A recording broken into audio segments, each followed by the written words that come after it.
Thank you, Bombay Spine Society, for giving us opportunity to present our work on clinical and radiological outcomes following the Bedrock technique to enhance spinopelvic fixation. So if you fix L4 to S1, there is 168% added stress on the sacroiliac joint, and if you fix only the L5S1 level, there is a 52% added stress on the sacroiliac joint. In the current literature, the incidence of sacroiliac joint pain following the long fusion is between 12% to almost 35%. This is the study done by our group, which has already been published with 317 patients, out of which 38 patients developed a new onset sacroiliac joint pain after the long fusions, and the incidence was almost 11.9%. The current complications of iliac screw while fusing the patients to the pelvis are up to 45%, 44% incidence of screw loosening, usually asymptomatic, infection up to 20%, prominent or painful screws, difficulty connecting to the adjacent construct, neural or vascular injury, acetabular penetration, and sacroiliac joint dysfunction. So there are few advantages of S2 AI screws, which has been introduced since last few years.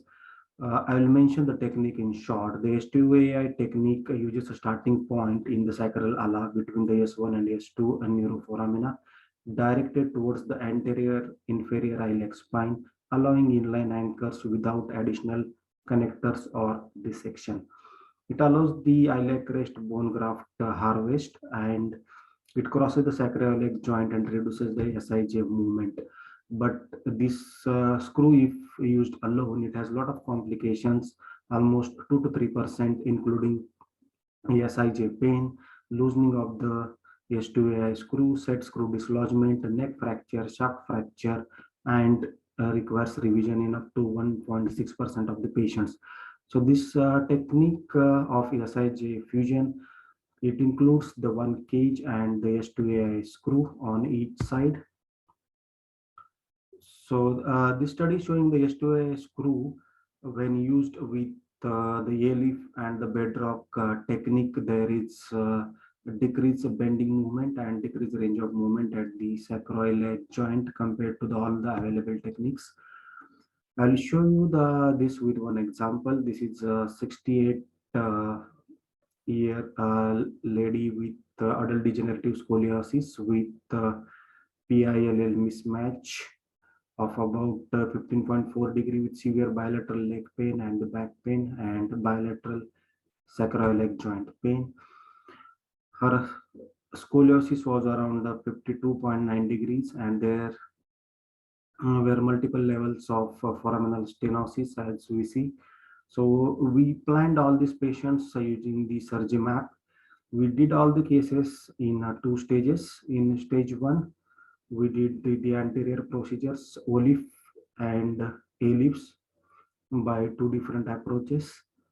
And in stage two, before doing the stage two, we do a whole spine X-ray to assess the balance, and also the UOS scan. And this is the post-operative X-ray showing the good correction with well-balanced spine on the UOS scan. And intraoperatively, we use two guide wires. So this is the tiered off view showing the inferior guide wire is for the S2AI screw, and the superior guide wire is for the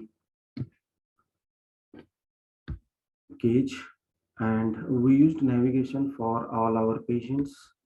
This is the technique. This is for the S2AI screw, and the pink one is for the cage position.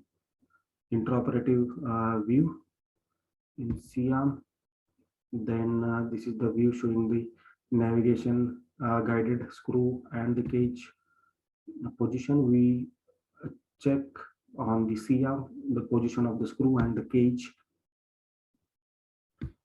The similar steps carried out for the contralateral side of the sacroiliac joint, and this is the intraoperative C1 picture showing the position of the cage and the S2AI screw.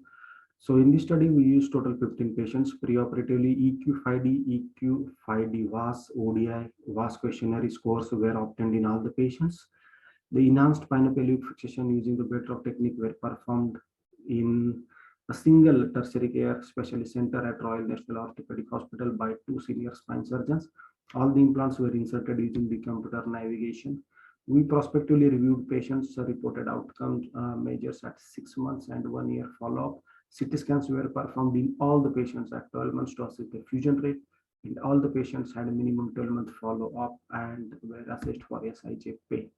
So out of all the patients, 10 patients had Degens Colli with positive sagittal balance, spondylolisthesis and positive sagittal balance in 2 patients, and 3 patients were like revision spines, revision surgery for previous flat back fusions and metalwork failures. So we included total 15 patients. At 1 year follow-up, there is significant improvement in the clinical parameters of the patients. And for fusion, 15 out of 15 patients had a CT scan at exactly 1 year post-operatively. The CT scan of all these patients revealed good evidence of fusion at 1 year with bone growing through the sacroiliac joint cages.